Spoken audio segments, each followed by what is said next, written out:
It is impossible, but finally I find someone who's lazier than me. Come on, Madison, get up. I know today is a big day for you, so I make for you myself a cup of finest Czechoslovakian coffee. What time is it? 9 o'clock. Practically dawn. Oh. But you have interview today, no? So here, this will give you a nice big jolt.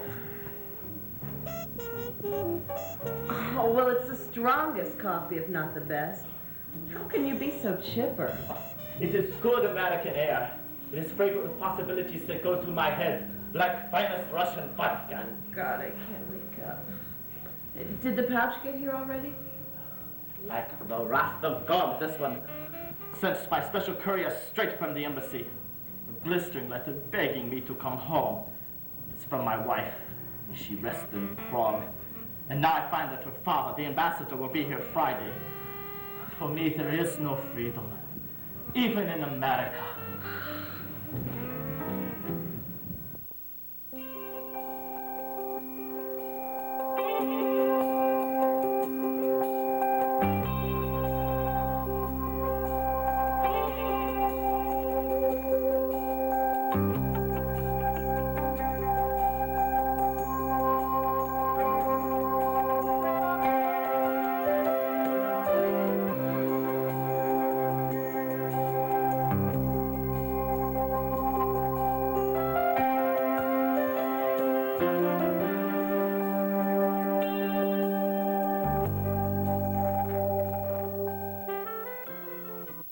Care if you saw the mayor shooting craps with the county commissioner, Miss Madison.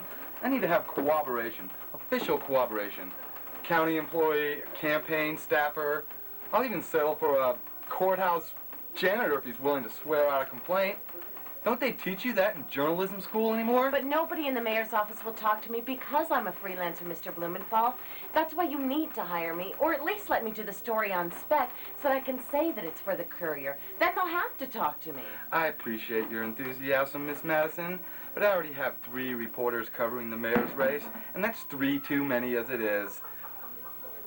Look, why don't you focus on some feature-type articles or write something you know a little bit more about, something in your own experience. But there's nothing in my own experience that's worth writing about. I mean, well, newsy things like that. But I can write about people, Mr. Blumenthal. So maybe we could talk about doing something new and different. You know, kind of like a weekend section. Sort of like USA Today, about people, you know, gossipy. Kind of like a society page. What am I, the Hollywood Reporter? We don't have a society page, because we don't have that kind of society in Arlington, Miss Madison. Come back in a few years' time, and you have a little more experience.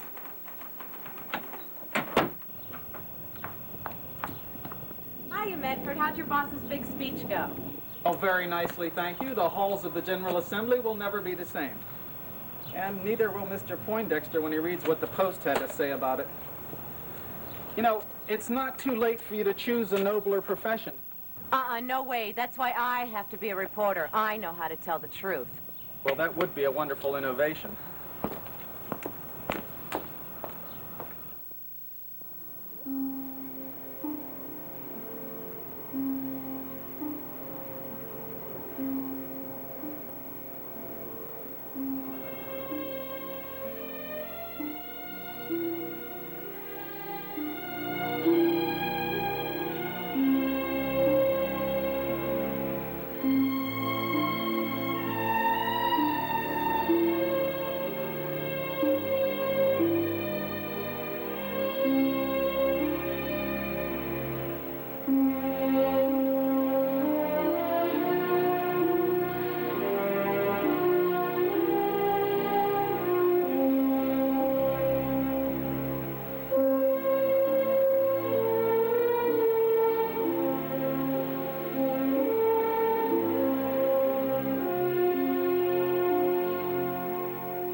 There was no other way.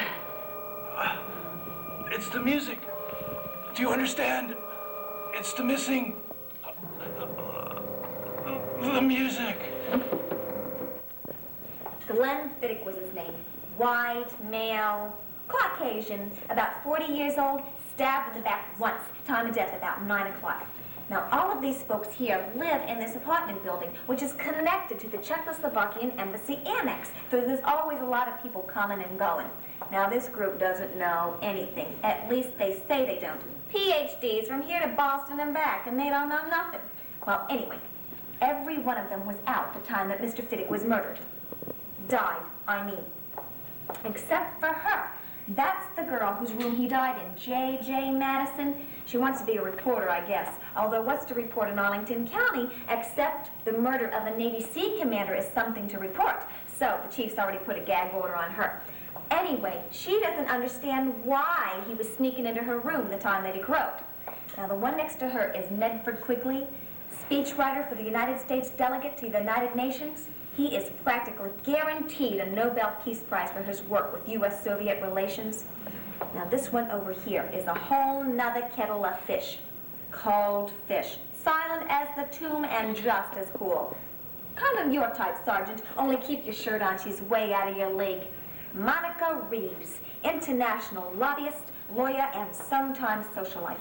She was the one that was arrested in Paris last year, but she won't talk about it at all, even after we grilled her. Now, the one next to her is Jeffrey Wilder, economist fellow, big scientist, scholarly type, brilliant, but cracked, they say, or at least appropriately named. Now, the last one over here is Vladimir Yanoshek, son-in-law to the Czechoslovakian ambassador. He lives in the embassy annex part of the building. Yep, he's the naughty one, all right. One step ahead of trouble all the way. What do you mean, how do I know all these things? Don't you read the newspapers? Let's go over this again. Mr. Jeffrey Wilder, you lived in the same building with Mr. Fiddick for over 2 years, and the only thing you know about him was that he was a musician, a concert pianist, and that he traveled around a lot in the Navy. We just lived in the same building. I didn't marry the guy. Did you ever spend any time together over drinks or coffee? Except to see him in the hallway, I wouldn't even recognize him. He was away at sea a lot, some kind of sea command. He liked to fish. He liked to fish, I see. And just exactly where were you tonight, Mr. Wilder? You mentioned a symposium. Symposium? I was out drinking. He was at a symposium. You were out drinking? And you have witnesses?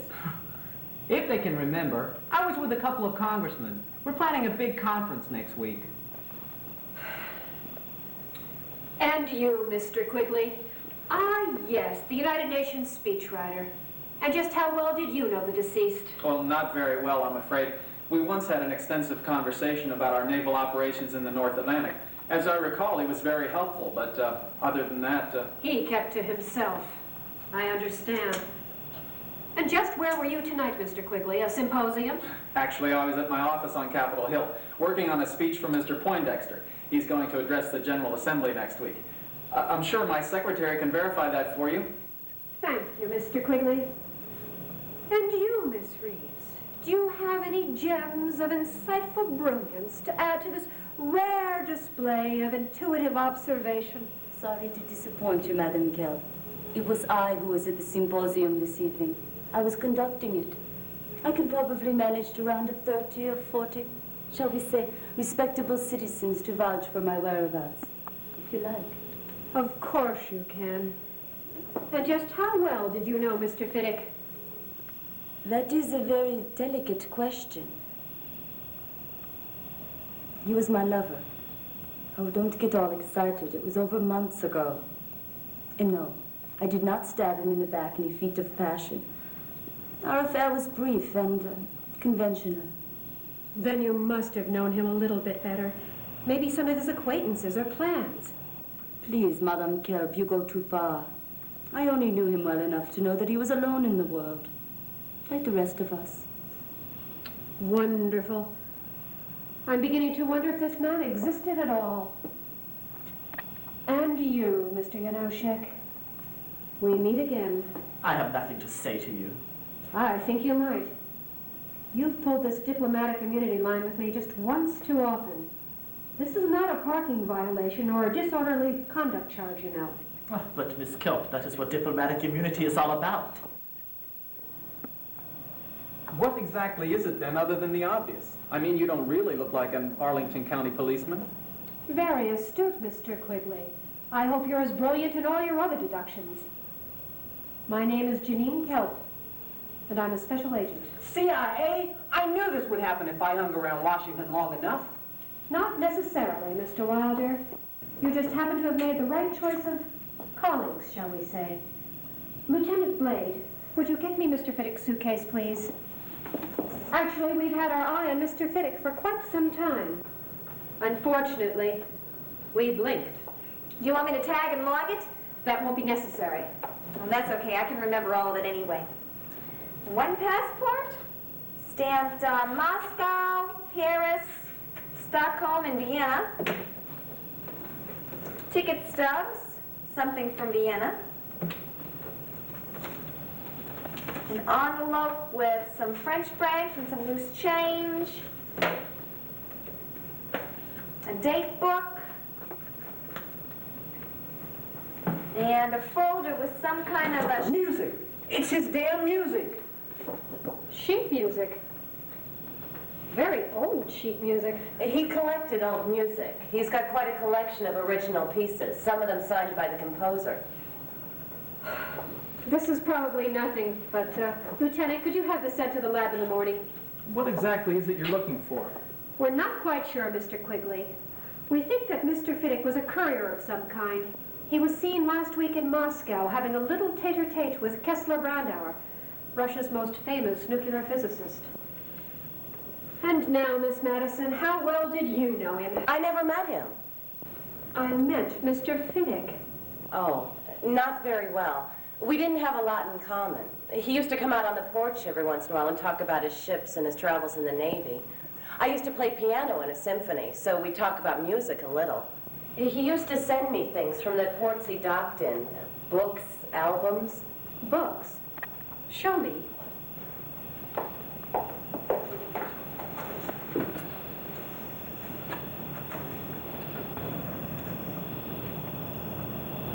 Miss Madison, what exactly did Mr. Fiddick say to you before he... I don't know. Something about that he was sorry, that there was no other way. Something about the missing music. Missing music? Very interesting. These are music books. I wonder if he sent. Is this all he sent? You don't know of any missing music? What is it he was sending? Damn it, look at this. Whatever it was, someone got in here before we did. Every cover is slit. Maybe it was Mr. Fiddick himself who did it. He could get in here any time. The locks are so old. After he sent the secret documents to Madison, he just came right back in and stole them back later. Well, what secret documents? I don't know. What is it we're looking for, Miss Kelp? You tell me, Mr. Wilder. Someone thought there was something in these books. Someone who knew that Mr. Fiddick was sending these to Miss Madison. Someone in this room.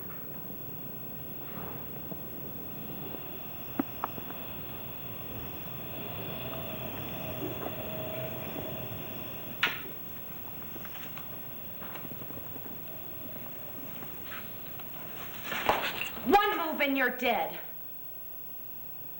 I don't think that's a spray of bullets in there. I'll scream. No, you won't, because you're going to listen to me. You're a reporter, or you want to be one, and you're just nosy enough to want to hear me out. You can't write this story because the police have warned you it's too dangerous, or true? Well, I'm going to help you write the story, and you're going to help me find those documents. How did you know? Because I'm with the Washington Post. It's my job to know. Some people might argue with that. I'm going to let you go so we can talk real quiet-like, okay?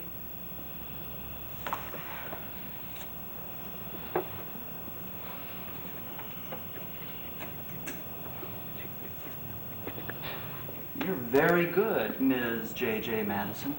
Quite a cool customer. For a minute there, I thought maybe you'd picked up a few tricks from your boyfriend. What's that supposed to mean? I mean, for a minute there, I thought that was a real gun. Not everyone can handle a nozzle quite so convincingly. I meant about the boyfriend part. For someone who claims to be a reporter, you don't have your facts quite right, do you? Oh, I suppose Mr. Fiddick was sneaking in here for a little late-night poetry reading when somebody... Please, I don't know why he came in here. Maybe you could tell me. It appears to be quite a fad. All right. Let's say he wasn't your lover. Let's just say he was coming home to die on his doorstep, like an old dog. He had a key to his apartment, a key to the building. Why did he bother coming in through your room? I don't know why he came in here. Look, I didn't know him very well, but nobody believes me. I didn't even look at the books he sent me. Books? The ones he sent for... Say, why should I believe you're a reporter anyway? Rick Stiles, Washington Post. Come here in the middle of the night to get a story? Breaking and entering? Uh-huh. I suppose you're the one who went through Mr. Fiddick's room like a tornado. No, this is my first room tonight. Why did you have to sneak in here? I thought reporters called up and asked for an interview, real polite and human-like. I'll show you why. You see those two monkeys out there? They're from the Soviet Union. And they're not good guys either, Ms. Madison. They're bad guys. They want whatever it was Fiddick had with him, and they want it pretty badly.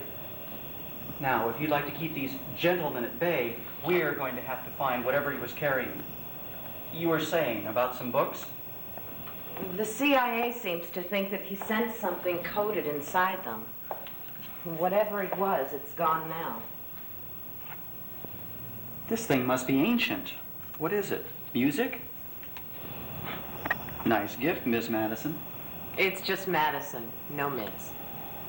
I like that. What else did the CIA say, Madison? We all looked through the briefcase again, then they left. Is the briefcase still here?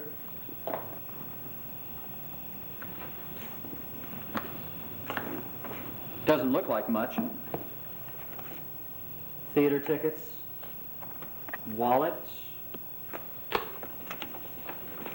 date book. The music again.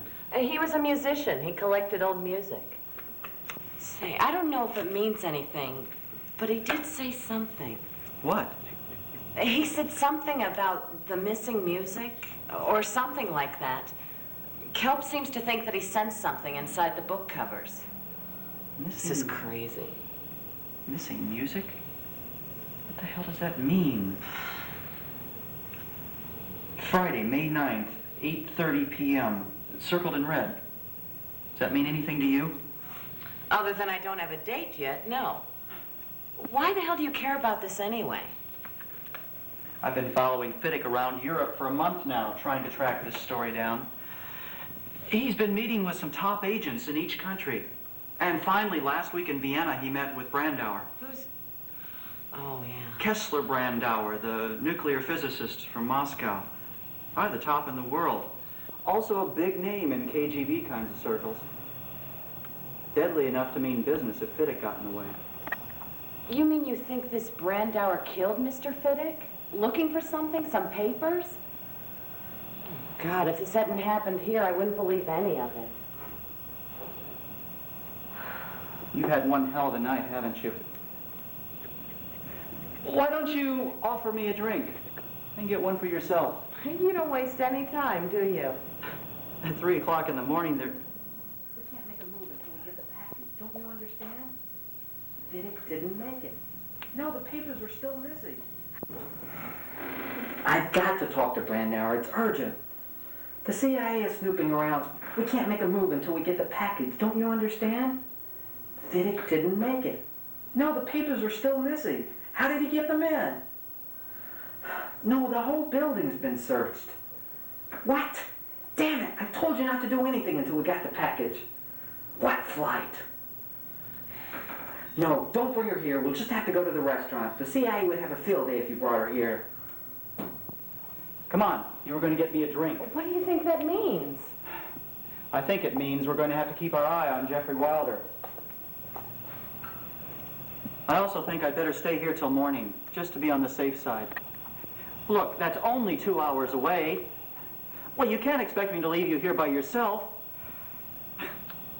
Don't worry, I can keep to myself. Oh, I'm not worried. You just stay right here on the couch like a good little reporter, okay?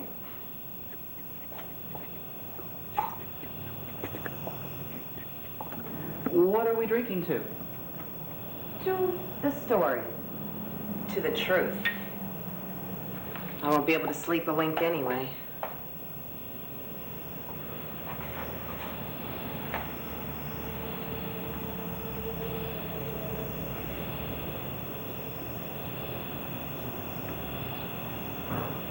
Come on, he's on his way out.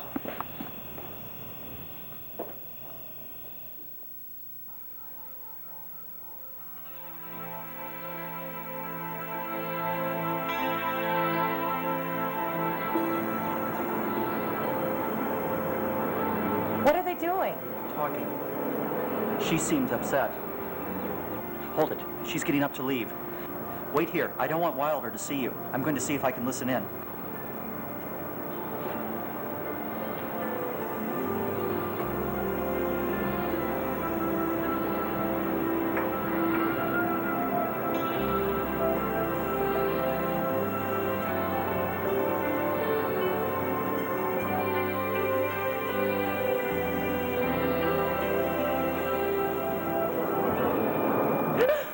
So, Miss Madison, this is lovely view of your capital city, is it not? Yes, it's very nice. Do I know you? Not yet. I was friend of Mr. Fiddick. So sorry to hear about what happened. Most unfortunate. From up here, with such a beautiful view, it is hard to believe such an ugly thing could happen in your little city, in this little country. You knew Mr. Fiddick? Most intimately. I spoke with him only hours before his death. I may have been last person to speak with him, except for you, of course, Miss Madison.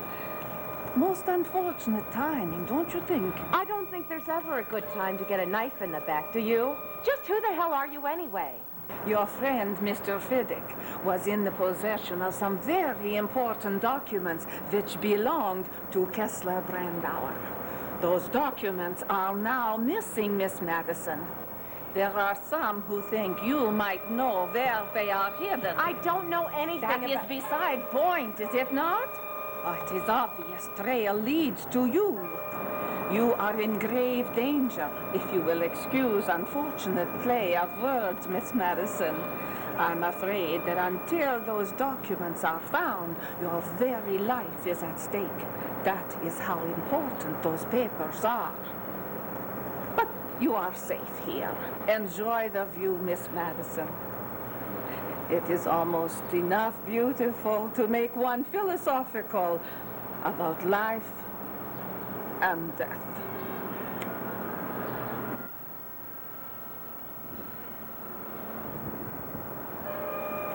Watch it. My God, I thought she was about to push me over. Who?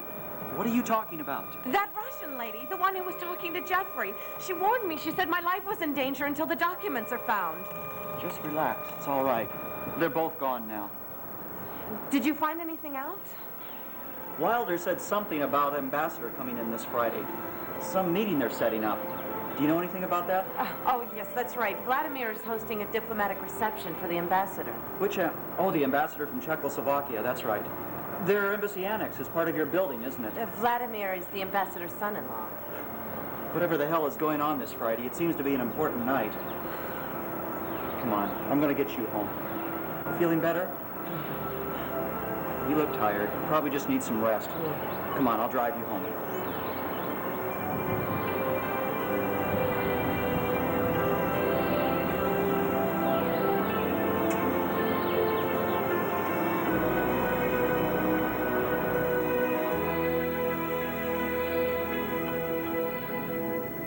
I was afraid of this happening when I introduced you to Glenn.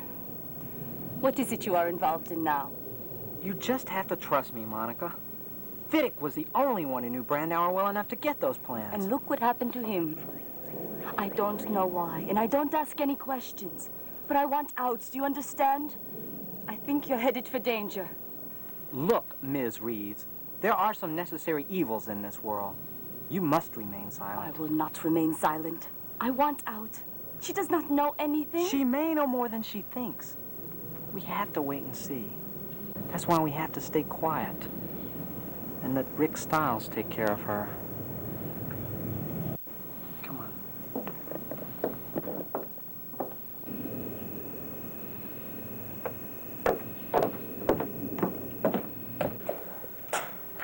Please, make yourself at home. Do you mind if we have another little chat? Good. Miss Madison, just how well do you know Mr. Yanoshek? Oh, no, not again. Yes, again, I'm afraid. Miss Madison, do you know that Mr. Yanoshek receives a special courier package from Prague? A package that's sealed in Czechoslovakia and is not touched until it reaches Mr. Yanoshek's hands? I know he gets letters from his wife. He's not married. Did you also know that Mr. Wilder was in Moscow 3 times in the last 2 months? And that there's a State Department file on him so secret that even I haven't seen the contents yet? I thought not. It's quite possible that your Mr. Wilder and Mr. Yanoshek are somehow involved with Mr. Fiddick in the smuggling of certain military secrets from Russia. Miss Madison, the Czechoslovakian ambassador, is due on Friday, and Mr. Yanoshek is hosting a reception for him at 8:30 on the 9th. The same date and time circled in Mr. Fiddick's notebook. We think something important is going to happen, and we think you might have something to do with it, but we don't know what yet. Perhaps the missing music will resurface, or we'll have our missing military secrets. Did you also know that Kessler Brandhauer has somehow gotten into the country, but we don't know how? Miss Madison, you must be very careful.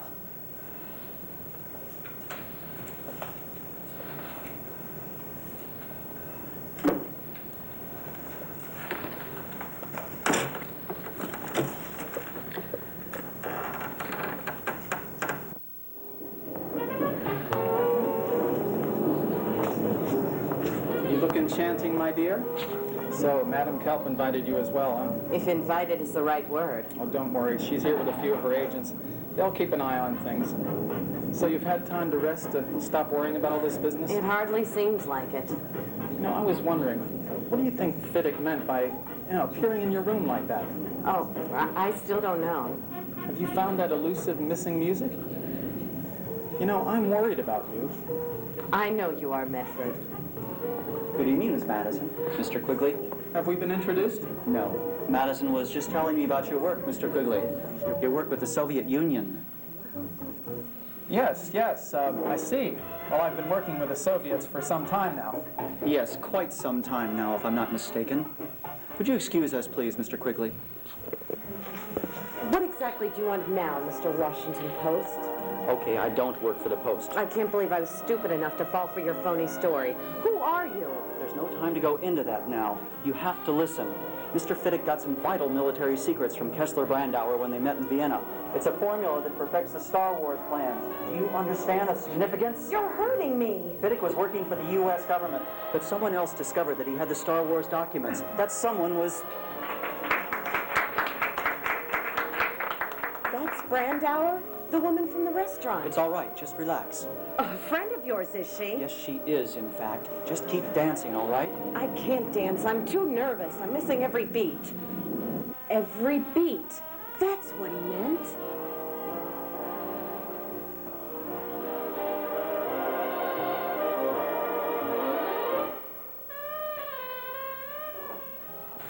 We're missing music. The notes are missing. That's how it's coded.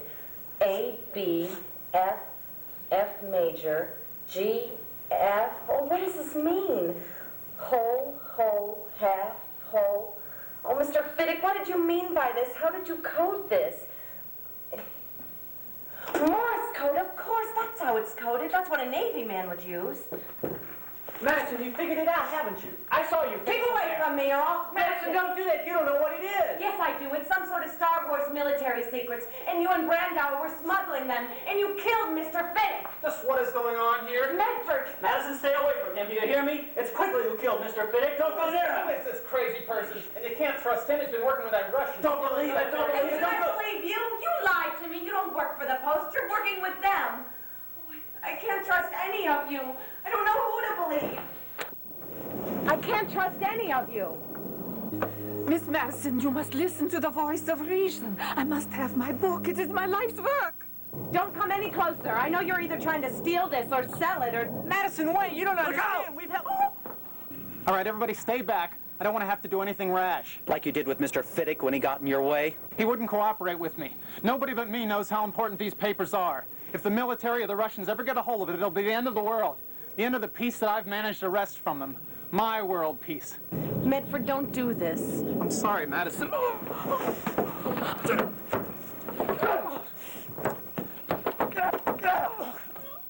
It started long ago when Kessler Brandauer asked me to help her defect to America with the Star Wars plans. We had met at the university in Belgrade. Of course, I am willing to help anyone out of Russia.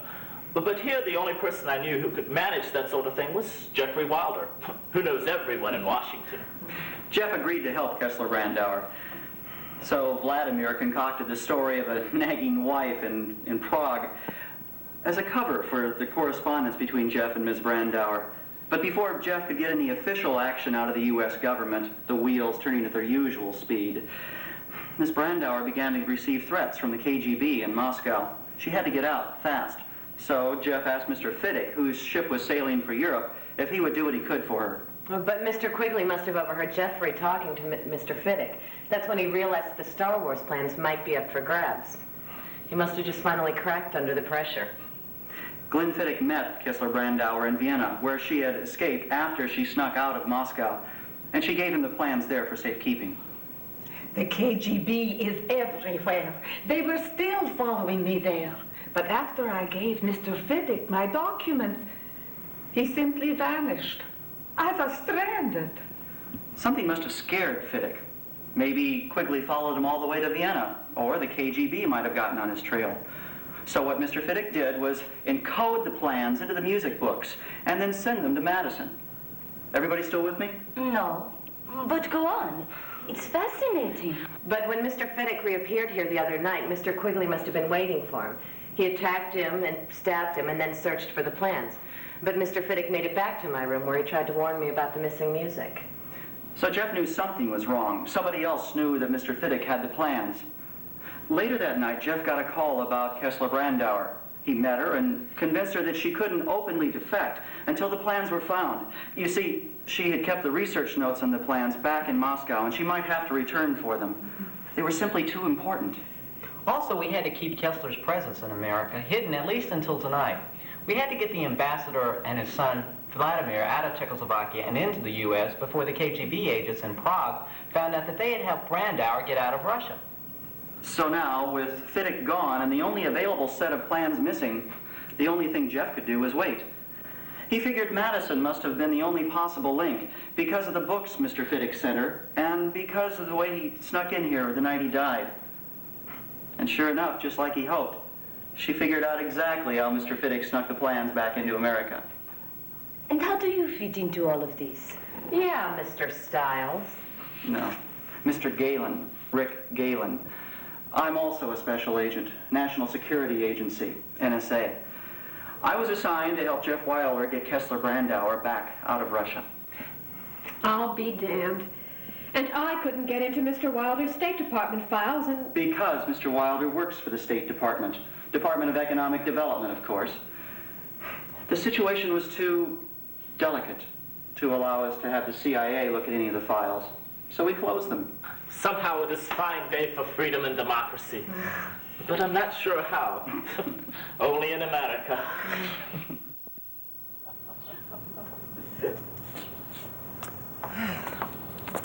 What's going to happen to Mr. Quigley now? Oh, he'll be taken care of pretty well. Probably for the rest of his life. Even though he murdered somebody and cracked under the pressure, as you put it, he at least had a good cause. I still don't understand, though, why you couldn't tell me the truth. All this pretending not to know Jeffrey Wilder and Mrs. Kessler. When all the time you were working with them. Why? Well, I had to keep an eye on you. After all, you might have been the guilty one. For all I knew, you were pretending to be a reporter, too. I am pretending to be a reporter. Oh, no. You've got one hell of a story to tell. I have a feeling you're going to make it. And what about you, Mr. Rick Galen? Are you off to some troubled hotspot in international affairs? No, it's the domestic situation that requires my attention right now. And besides, how are you going to get your big scoop without interviewing me? I mean, I figure we easily have 10, 20 weeks of getting the details right before we get the story straight. The domestic situation, did you say? Yes, you know, once you've been to Paris, Rome, London, Vienna, Prague. You've seen it all. 10 to 20 weeks. I don't know. You don't have much of a record with me. I don't know as I trust you yet. Oh, now wait. Now, I'm not on the case anymore. You can believe me. Help has always been forward with me. Maybe I should do a feature story on her. How could you even think of using her? She's CIA. She wouldn't tell you the truth at all. But I do know that I love you, and I know that if you love me too, what a wonderful world this would be. Don't know much about geography, don't know much trigonometry, don't know much about algebra, don't know what a slide rule is for, but I do know what it one is two. And if this one could be with you, what a wonderful world this would be. Now, I don't claim to be an A student, but I'm trying to be.